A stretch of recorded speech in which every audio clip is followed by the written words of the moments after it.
आसमान ये बादल।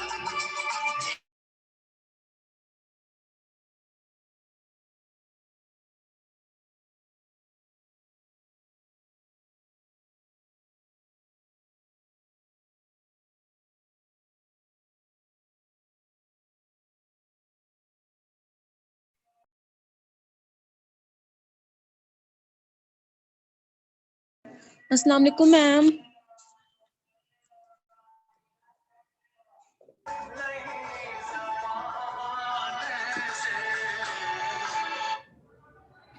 कैसे हो बेटे? मैम हम ठीक है, आप कैसी हैं? अल्हम्दुलिल्लाह।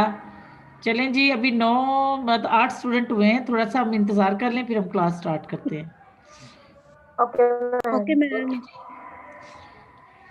आज हम कोशिश करेंगे कि 2 प्रेजेंटेशन हमारी कंप्लीट हो जाए, क्योंकि ऑलरेडी आप लोगों ने पढ़ा हुआ है, सिर्फ हमने उसको रिवीजन में डालना है ताकि रेस्पिरेटरी सिस्टम आपका कंप्लीट हो जाए। हैं वैसे इसके 4 पार्ट्स हैं, एक तो हो गया है।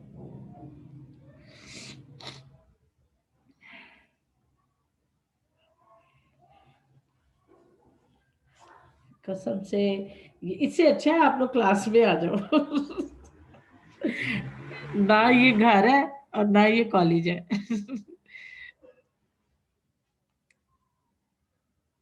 आप लोग एंजॉय कर रहे हो? क्यों बच्चों? नहीं मैम, बोर हो रहे हैं। मैं भी कसम से इतना बोर हो रही हूँ, इससे बेहतर हम लोग कॉलेज हो जाए ना, तो थोड़ी सी यस मैम। अच्छा हो जाता है। यहाँ ना मैम ऐसे मतलब पढ़ने में मजा भी नहीं आता। आप यकीन करो, इतना मैं ऑक्यूपाई हूँ ना मैं किसी के घर जा सकती हूँ, ना कहीं आ सकती हूँ, ना किसी को बुला सकती हूँ। इसलिए कि मैं मुझे पता होता है कि मैं बिजी होती हूँ, तो फिर बहुत मुश्किल हो जाती है और कहीं जा भी नहीं सकती हूँ, तो फायदा क्या है ऐसी छुट्टी का। एनी हो, चले जी, अब हमारे पास 9 पार्टिसिपेंट्स हैं, 8 हो गए। 8 आप लोग, नवी में होस्ट है।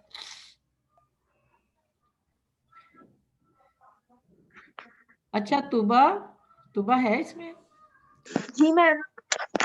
तुबा एक लिस्ट बनाओ बेटे, स्टूडेंट्स, सारे स्टूडेंट्स की ना, ज्यादातर वही बच्चे पहले शुरू में रखना जो कि हमारे पास प्रेजेंट है ज्यादा, तो फिर इनको एक छोटा छोटा सा टॉपिक दे ताकि ये अपनी प्रेजेंटेशन, क्योंकि आप लोगों के टेस्ट जो है वो कंडक्ट करने हैं, तो मैं चाह रही हूँ कि उसमें आपकी ये प्रेजेंटेशन भी शामिल कर लूँ ना। तो इसका मैं आपको स्केड्यूल जो है ना इंशाल्लाह इस दफ़ा सेंड कर दूंगी, क्योंकि पिछली दफ़ा मैडम ने सख्ती से मना किया था कि बच्चों को एंजॉय करने दें, किसी किस्म का कोई टास्क नहीं देना है उन्हें ना। तो अब मैं आप लोगों को जी दूंगी मैम। कॉलेज आने से पहले आपका ये कंप्लीट हो जाए।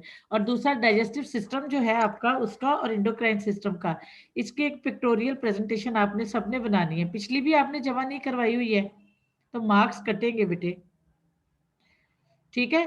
इसमें सारी तस्वीरें बना के ना, उसकी पिक जो डायग्राम बनी हुई है उसकी बना के उसको बड़े खूबसूरत बनाना, क्योंकि उसके 10 मार्क्स मैं रखूंगी उसके, ठीक है। तो उसके पूरा ओके मैम। सिस्टम जो है ना, उसकी डायग्राम बना के उसको लेबल करके तो आप लोगों ने बना के लाना है, ठीक है। Digestive system ma'am. Digestive system का भी और इंडोक्राइन सिस्टम का भी, क्योंकि हम लोगों ने इससे पहले जो पढ़ा है उसको तो हम कर चुके हैं ना। तो इसको मेरा बेटा पूरी बुक के ऊपर जो आपका पूरा चैप्टर है ना, उसके ऊपर जो भी पिक्स बनी हुई हैं उसको बना के उसको अपने हाथ से लेबल करना है। क्लियर? Yes ma'am. ठीक है। और मैम जितने भी डायग्राम्स हैं या सिर्फ जो एक मेन डायग्राम है वो? हाँ, डायग्राम बना ले, डायग्राम बनानी है, ठीक है, और उसको लेबल करना है। अपने भाई से ना करवाना या किसी और से ना करवाना, मैं क्लास में बनवा भी सकती हूँ। अच्छा, फिर आप लोग एग्जाम में जो डायग्राम बनाते हो ना, वो जो लॉन्ग बोन की बनाई थी, वो अभी भी ऐसा लगता है जैसे चारपाई के पाए बने हुए हैं। ठीक है, ये है। ओके जी, नहीं ये नहीं है।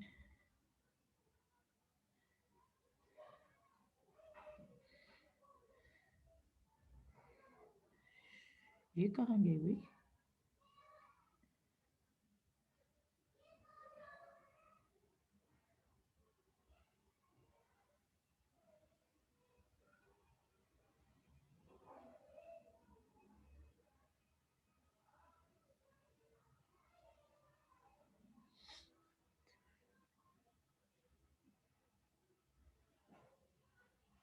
Hello, hello. जी Yes, ma'am. ma'am. Yes ma'am. अच्छा, पता नहीं मैं मैम घूम गई है ना। मैम मिशेल को ऐड कर लें। अच्छा बेटे, कर ली है। अभी ये चीजें हमें कुछ आती भी नहीं है ना, अभी जब अटक जाते हैं तो बहुत बुरी तरह अटक जाते हैं।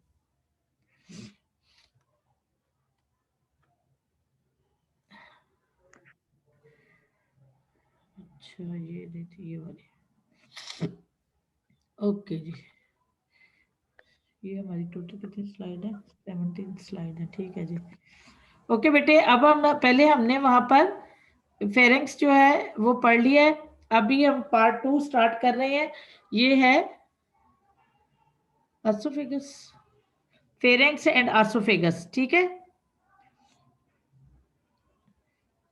क्योंकि हमने ये पढ़ा है कि जो हमारा फेरेंक्स है उसके साथ ट्रेकिया और एसोफेगस है। तो अभी हम देखेंगे कि फेरेंक्स के साथ एसोफेगस, ये ऑलरेडी आप लोगों ने उसमें डाइजेस्टिव सिस्टम में आप लोग कर चुके हो, ठीक है।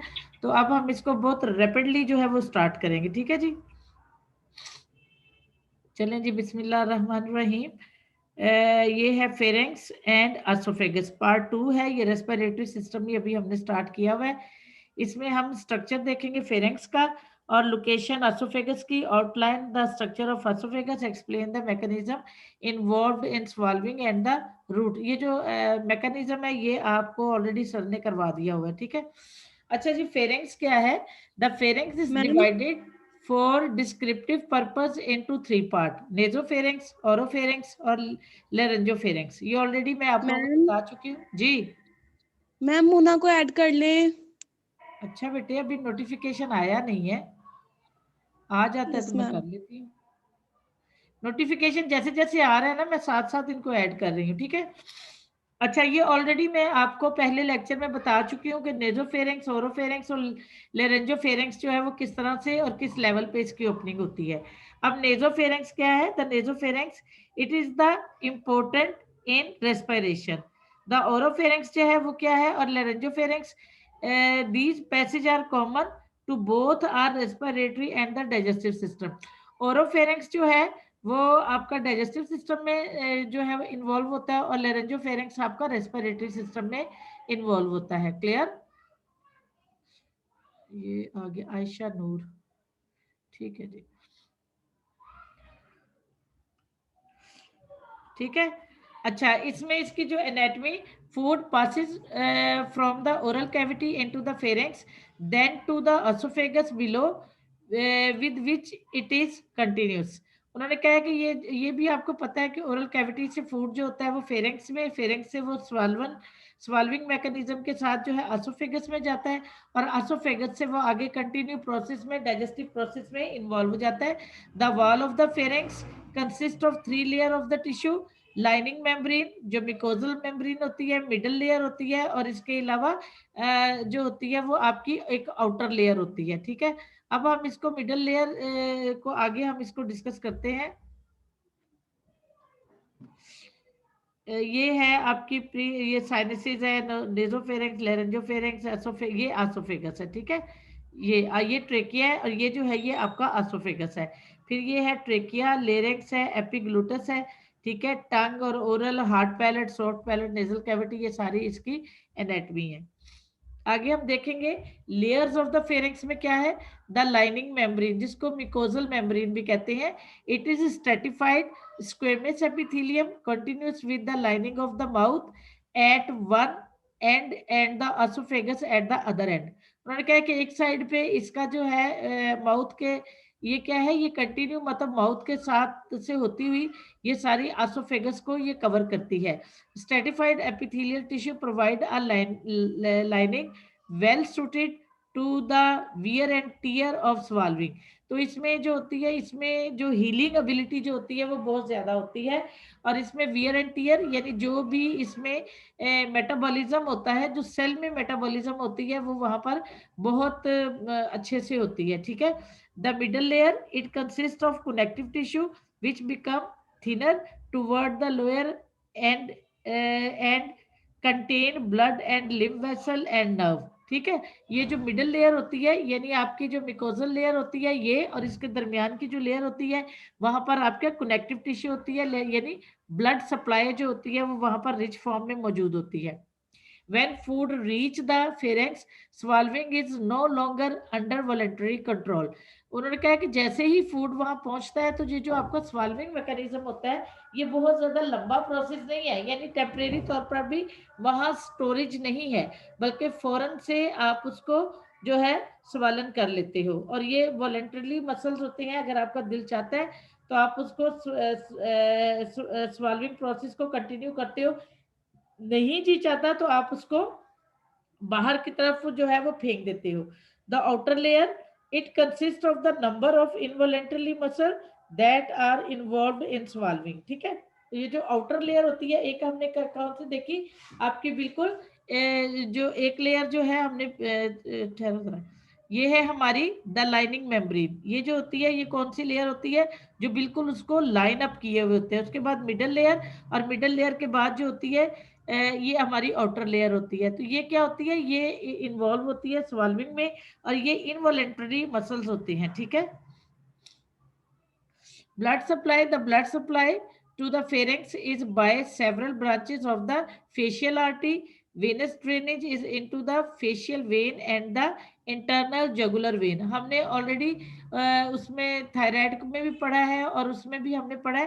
तो ये देखो, इंटरनल जुगुलर वेन जो होती है वो आपकी ड्रेनेज सप्लाई करती है, इंटरनल करोटिड आर्टरी से जो होती है वो इसको सप्लाई मिलती है फेरेंक्स को, और यही कॉमन कैरोटिड आर्टरी जो होती है वो आपकी फेशियल जो आपकी ब्लड सप्लाई जो होती है वो भी इसी से होती है।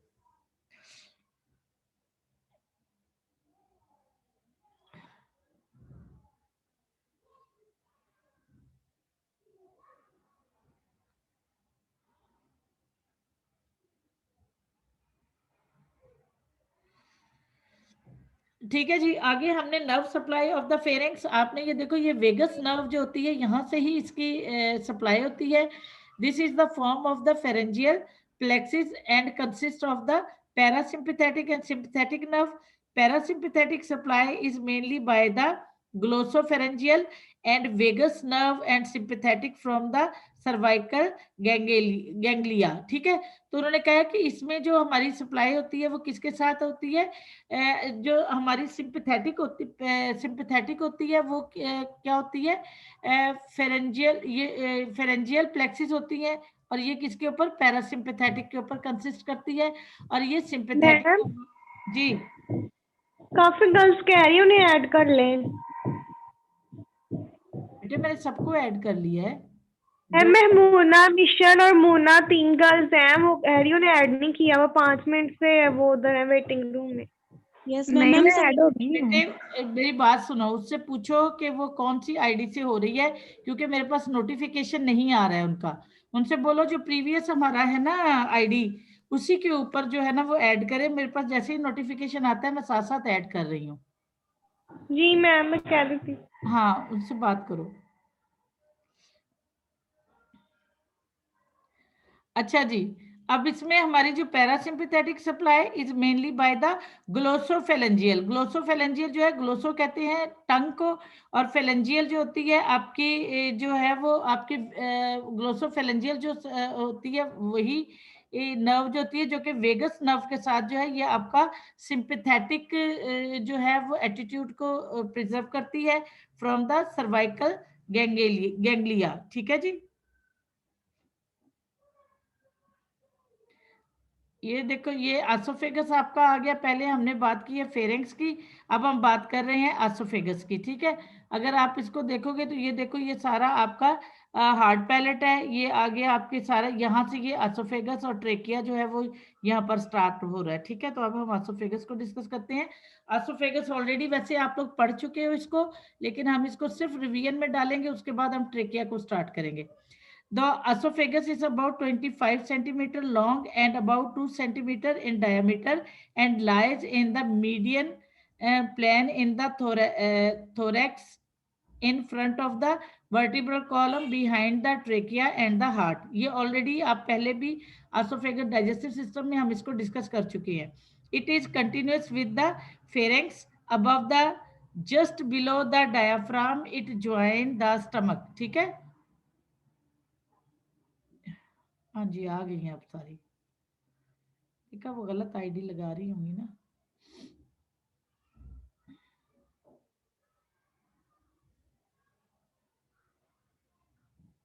अच्छा जी, और मतलब वो यही कह रहा है कि ये जो कंटिन्यू कहाँ से होता है, ये आपके फेरिंग से स्टार्ट होता है और फिर ये आगे कंटिन्यू प्रोसेस और आगे स्टमक के साथ जो है वो मतलब डायाफ्राम को से निकलता हुआ ये आगे स्टमक के साथ ज्वाइन होता है। The passes between muscles fibre of the diaphragm behind the central tendon at the level of the 10th thoracic vertebra। ठीक है, और यही ये देखो कि ये यहाँ से ये डायाफ्राम के मसल्स को कट करता हुआ ये देखो ये यहाँ से आगे स्टमक के साथ आके अटैच हो जाता है। ये जो है ये एसोफेगस है। ठीक है, ये तो आपका ट्रेकिया है जो कि आपके जो है आगे इसका ब्रोंकाई में कन्वर्ट हो गए तो दो आगे ये आपका रेस्पिरेटरी सिस्टम बनाता है, लेकिन ये आपके एसोफेगस की एनाटमी। आप ये देखोगे कि यहाँ से ये कट थ्रू करता हुआ ये यहाँ पर आके स्टमक के साथ अटैच हो जाएगा। क्लियर? आगे हम इसको डिस्कस कर रहे हैं। Immediately the oesophagus has pass through the diaphragm, it curve upward before opening into the stomach. ठीक है, अब ये क्या करता है कि यहाँ पर ये देखो ये थोड़ा सा ऊपर की तरफ हो जाता है जब ये स्टमक के साथ आके अटैच होता है। ये आपकी एसोफेगस है। ठीक है, the sharp angle is believe to the one of the factor that prevent the regurgitation of gastric content into the oesophagus. उन्होंने कहा ये जो अपवर्ड थोड़ा सा होता है ये क्या करता है, हमें रिगर्जिटेशन से जो है वो बचाता है, यानी बैक फ्लो से हमें प्रिवेंट करता है जो भी हमारा स्टमक में कंटेंट जो होता है मौजूद होता है। The upper and lower end of the oesophagus are closed by sphincter. उन्होंने कहा इसका अपर और लोअर एंड जो होते हैं उनको हम स्फिंक्टर कहते हैं। स्फिंक्टर का मतलब होता है कि जो कि मतलब होल होता है या सुराख होता है, या इसको ओरिफिस भी कहते हैं। ठीक है, द अपर सराइकोफेरेंजियल और अपर ऑसिफिजियल स्फिंक्टर इसको कहते हैं। ठीक है, और जो prevents air passing into the oesophagus during the inspiration and the aspiration of oesophagus content. यहाँ पर जो आपका जो स्फिंक्टर होता है उसको हम क्या कहते हैं, एसोफेजियल स्फिंक्टर कहते हैं या सैरिकोफेरेंजियल स्फिंक्टर इसको कहते हैं। और ये क्या करता है, ये जब हम खाना खाते हैं तो एयर को एसोफेगस के अंदर पास होने से बचाता है। इसके अलावा क्या करता है कि ये जितना भी हमारा फूड पार्टिकल होते हैं उसको ट्रेकिया में जाने से भी बचाता है। द कार्डिक और lower oesophageal sphincter prevent the refluxes of acid gastric content into the oesophagus. और कार्डिक स्फिंक्टर कौन सा होता है, ये वो स्फिंक्टर होता है जो इसके स्टमक के और एसोफेगस को ज्वाइन करता है। तो ये जितना भी हमारा कंटेंट होता है यहाँ पर जो स्टमक के अंदर एसिड होता है या जो भी हमारे गैस्ट्रिक जूसेस होते हैं या जो भी एंजाइम्स होते हैं उनको वहां पर वापस आने से रोकता है। तो यहाँ पर हमारे कौन से सर्कुलर मसल्स होते हैं जो कंट्रैक्टेड मसल्स होते हैं जो कि इसको टाइटली जो है वो क्लोज करता है। जब कभी हमें नोजिया या इस तरह की मॉर्निंग सिकनेस या इस तरह के सिम्टम जो है वो अपीयर होते हैं तो वो उसी वक्त होते हैं जब हमारे ये मसल्स जो होते हैं ये वीक हो जाते हैं। ठीक है, तो उसी वक्त जो होता है स्टमक का जो है जितना भी कंटेंट होता है वो एसोफेगस में आता है, जिसकी वजह से हमारा क्लाइंट जो है वो हार्ट बर्निंग की कंप्लेन कर रहा होता है। क्लियर? द कार्डिक और lower oesophageal sphincter prevent the reflexes of acid gastric content into the oesophagus. जैसे मैंने आपको बताया कि जो हमारा लोअर कार्डिक जो हमारा स्फिंक्टर होता है ये वाला, ये हमारा कंटेंट को जो है वापस स्टमक में आने से प्रिवेंट करता है।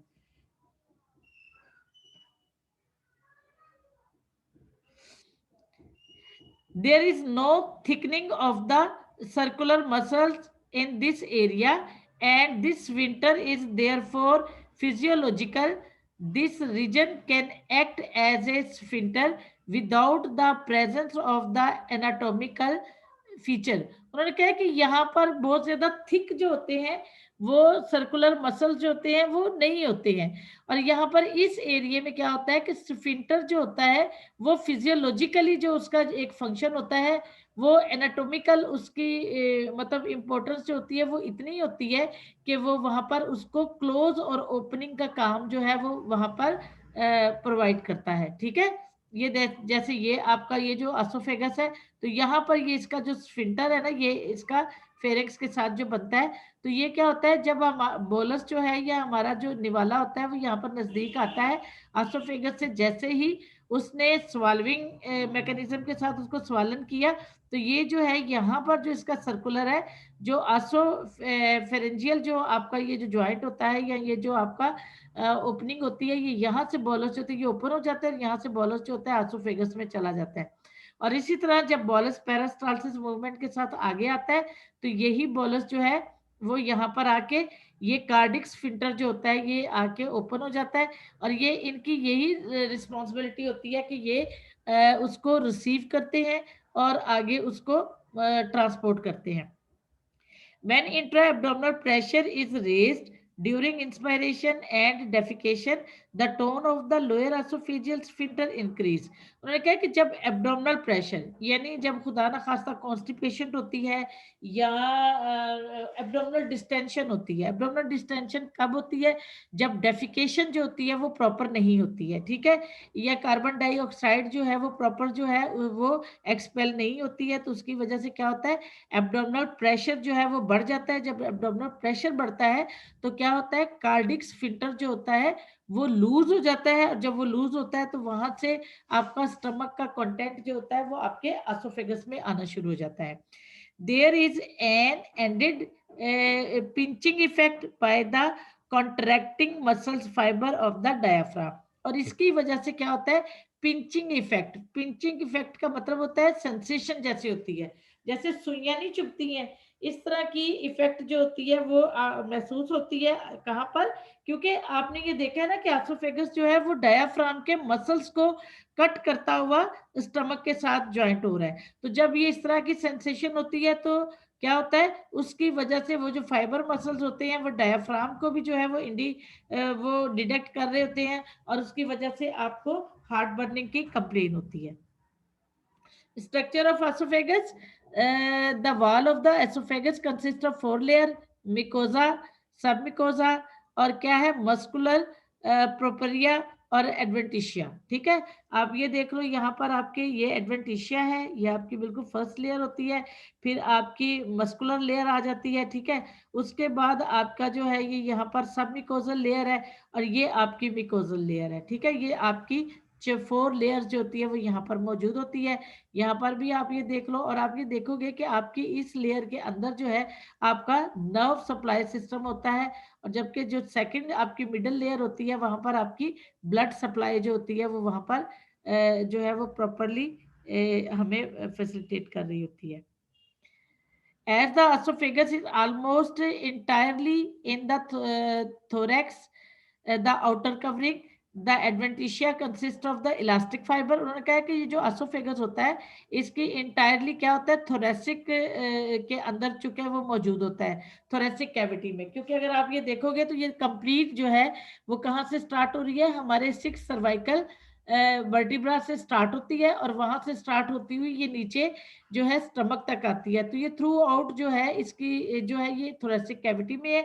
और एडवेंटिशिया जो एडवेंटिशिया होता है वो हमारा इलास्टिक फाइबर होता है, टिश्यू है, और ये कहाँ है, attach the oesophagus to the surrounding structure. और ये जो आपका इलास्टिक जो फाइबर एडवेंटिशिया होता है ये इर्द गिर्द के जो हमारा स्ट्रक्चर होता है उसके साथ अटैच होता है, जिसकी वजह से इसकी प्रॉपर अलाइनमेंट होती है। The proximal third is lined by stratified squamous epithelial and the distal third by columnar epithelial। उन्होंने कहा कि इसका जो proximal थर्ड इन जो होते हैं वहां पर क्या होता है, स्ट्रेटिफाइड स्क्वेमस एपिथेलियम होता है, जबकि डिस्टल थर्ड जो होता है उसमें कोलमनर एपिथेलियम जो होता है वो मौजूद होता है। The middle third is lined by the mixture of the two, और जबकि जो लास्ट वाला जो इसका एरिया होता है वो क्या होता है, इन दोनों का मिक्सचर होता है। और यही वजह है कि ये जो है आपकी पेरिस्टाल्सिस मूवमेंट को मेंटेन करने में हेल्प करता है। जैसे ये देखो इसका इन्होंने ग्रॉस स्ट्रक्चर जो है वो बताया हुआ है, ये एडवेंटिशिया है, ये आपकी जो है मिकोजल लेयर है, ये आपकी सबमिकोजल लेयर है और यहाँ पर ये आपके मसल्स है, ठीक है। तो इसी तरह ये देखो, ये सबसे आउटर कवरिंग जो होती है ये किसकी है, एडवेंटिशियस मसल, एडवेंटिशिया यानी पेरिटोनियम, जो हमने पहले इसको डिस्कस कर चुके हैं। यहाँ पर इसके बाद जो है मसल्स के बाद जो है ये आपका मिकोजा है, मिकोजा के बाद जो है आपका सब मिकोजा है, और सब मिकोजा के बाद जो है वो आपके मसल्स आ जाते हैं। क्लियर? ब्लड सप्लाई इसमें the thoracic reason is supply mainly by the paired oesophageal artery, ठीक है, branches from the thoracic aorta. तो ये इसकी ब्लड सप्लाई थोरेसिक एओर्टा से आती है और वहां से वो ब्रांचेस में आगे कन्वर्ट होके एसोफेजियल आर्टरी जो होती है वो एसोफेगस को ब्लड सप्लाई करती है। The abdominal region is supplied by branches from the inferior phrenic artery and the left gastric branch of the colic artery. ये जब हम लोग सर्कुलेटरी सिस्टम को डिस्कस करेंगे तो वहां पर आपको ये सारी चीजों के बारे में जो है वो पता चलेगा कि ये जो एब्डोमिनल रीजन है वहां पर जो सप्लाइड होती है ये इंफीरियर फेरेनिक जो आर्टरी होती है वहां से, और आगे ये लेफ्ट गैस्ट्रिक ब्रांच में कन्वर्ट हो जाती है, और वहां से ये कोलिक आर्टरी जो होती है वो मेन जो आपकी एओर्टा से जो निकलती है वो आपकी कोलिक आर्टरी होती है। आगे वीनस ड्रेनेज में from the thoracic region, venous drainage is into the azygos and hemi azygos vein the abdominal. ये आसान हो रही है थोड़ा सा, मैं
अच्छा ये आपको नजर आ रही है अजाइगोस वेन जो होती है?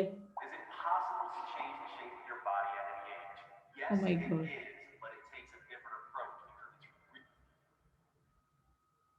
ये है बेटे अजाइगोस वेन।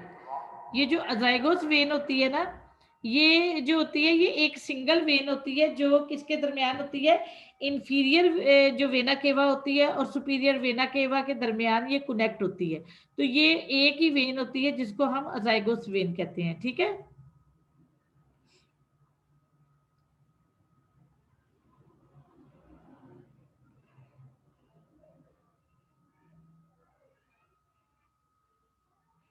ठीक है बेटे, अजाइगोस वेन क्या होती है, ये हमारी सिर्फ एक सिंगल वेन होती है जो कि इसको कनेक्ट करती है किसको, ये जो हमारी इंफीरियर वेना केवा और सुपीरियर वेना केवा के दरमियान होती है, इन दोनों को ये कनेक्ट करती है। तो उसी के जरिए यहाँ से जो ब्लड जो होती है उसका ड्रेनेज होती है। Part drain into the left gastric vein, there is a venous plexus at the distal end that link the upward and downward venous drainage.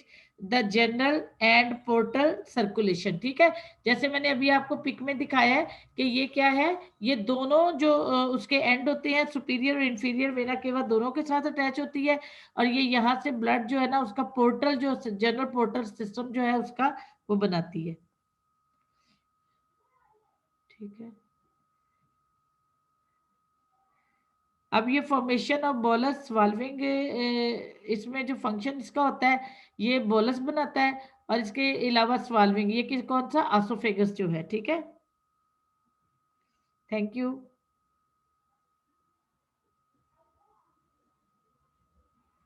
ठीक है जी, यस मैम।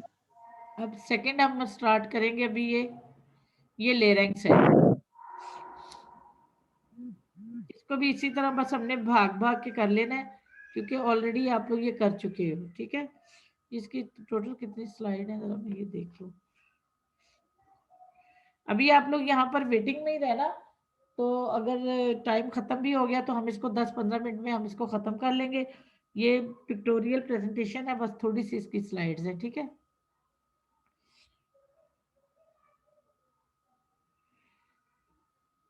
अच्छा, लेरेंक्स क्या है?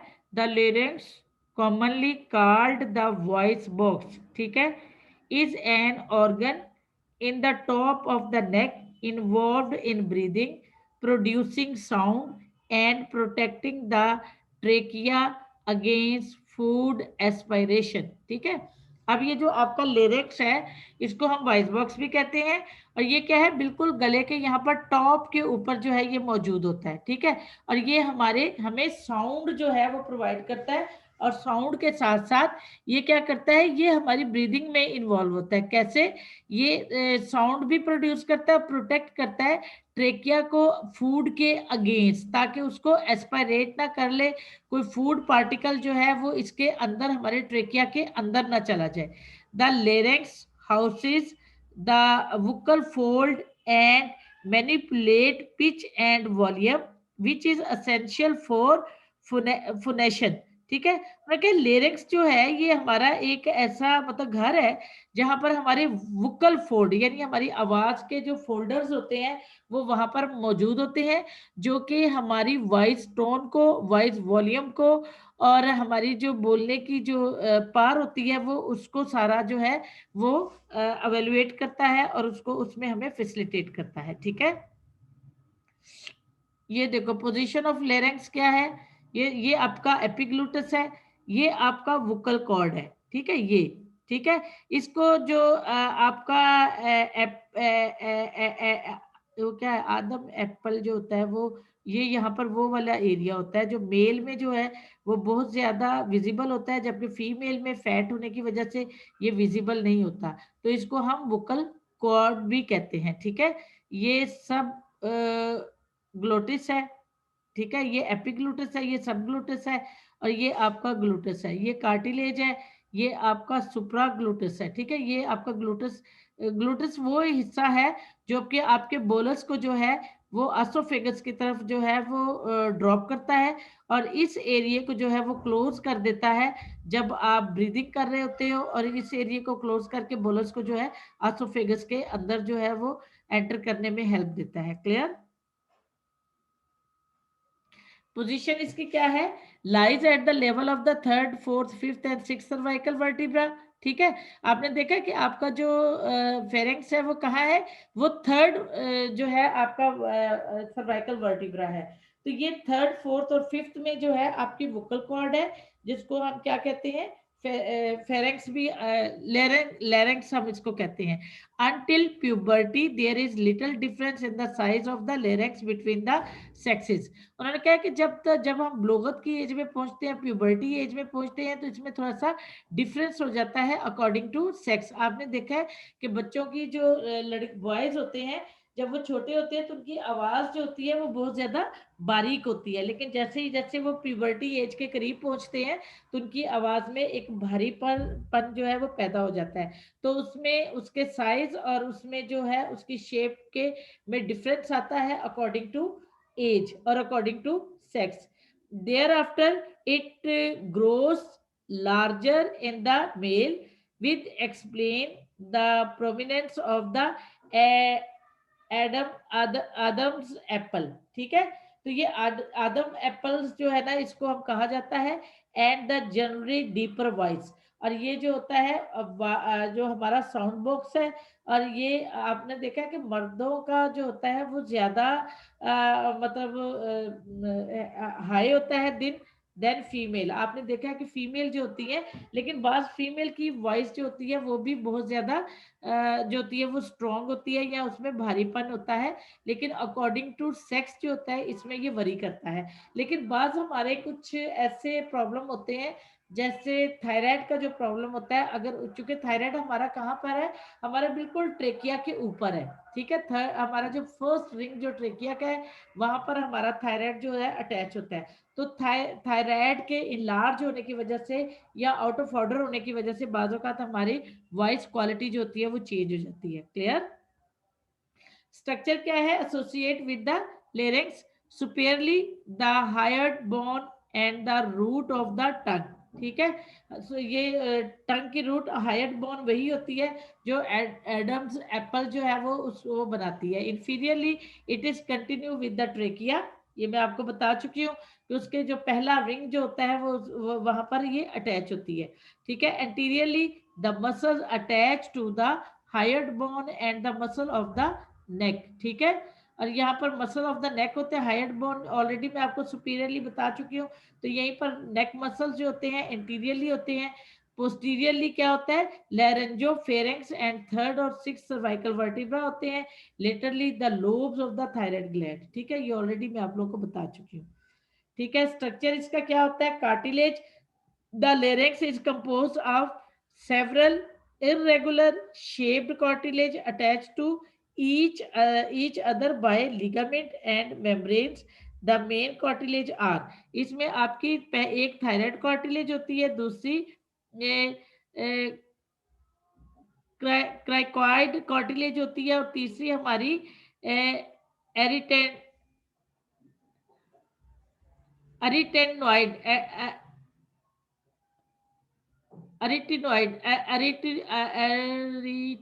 अरिटिनॉइड कार्टिलेज होती है।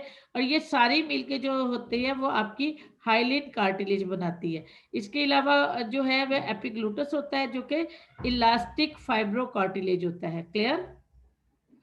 ये देख लो, ये आपका एपिग्लूटस है, ये आपका हायर्ड बोन है, ये वाली। ठीक है, यहाँ आपका थायराइड मेम्ब्रेन ये वाली है, थायराइड कार्टिलेज ये आ जाती है, आपकी लेरेंजियल प्रोमिनेंस एडमंड एप्पल जो होता है वो ये बन गया। ये जो मर्दों में ये प्रोमिनेंट होता है, स्पेशली जो बहुत ज्यादा थिन स्ट्रक्चर के साथ होते हैं, लेकिन फीमेल में नहीं होता, क्योंकि थोरेसिक कैविटी की फैट की वजह से ये वहां पर डिसअपियर होता है। आगे है क्राइकोथायरॉयड लिगामेंट, ये वाला होता है क्राइकोथायरॉयड लिगामेंट। ये क्राइकोइड कार्टिलेज ये वाला होता है, और क्राइकोट्रेकियल लिगामेंट जो होते हैं वो इसके दरमियान, ये जो सी शेप में इसका रिंग बना होता है, इनके दरमियान में क्राइकोट्रेकियल लिगामेंट होता है, और ये आपका थायराइड कार्टिलेज होते हैं, ये जो आपके ब्लू शेप में जो आपको नजर आ रहे हैं। क्लियर? अच्छा, there is the most prominent of the laryngeal cartilage made of hyaline cartilage. It lies to the front of the neck. ठीक है, ये क्या है? थायराइड कार्टिलेज है। उसकी थोड़ा सा डिटेल मैंने आपको पीछे की पिक्चर में जो है वो बता दी है कि ये क्या है, हाइलाइन कार्टिलेज जो है वो बनाती है। It lies to the front of the neck.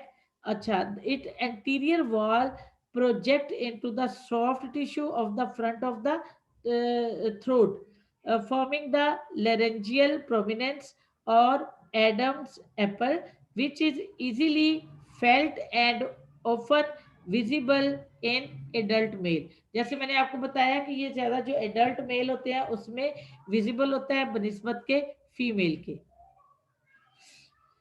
The anterior wall is partially divided by the thyroid notch. ठीक है, एंटीरियर जो वॉल होती है वो मतलब दो हिस्सों में डिवाइड हो जाती है, जिसको हम थायराइड नॉच कहते हैं। The cartilage is incomplete posteriorly and is bound with ligament to the thyroid bone above and the cricoid cartilage below. The upper part of the thyroid cartilage is lined with stratified squamous epithelium like the larynx, and the lower part with ciliated columnar epithelium like the trachea. ठीक है? There are many muscles attached to its outer surface. The thyroid cartilage form most of the anterior and lateral wall of the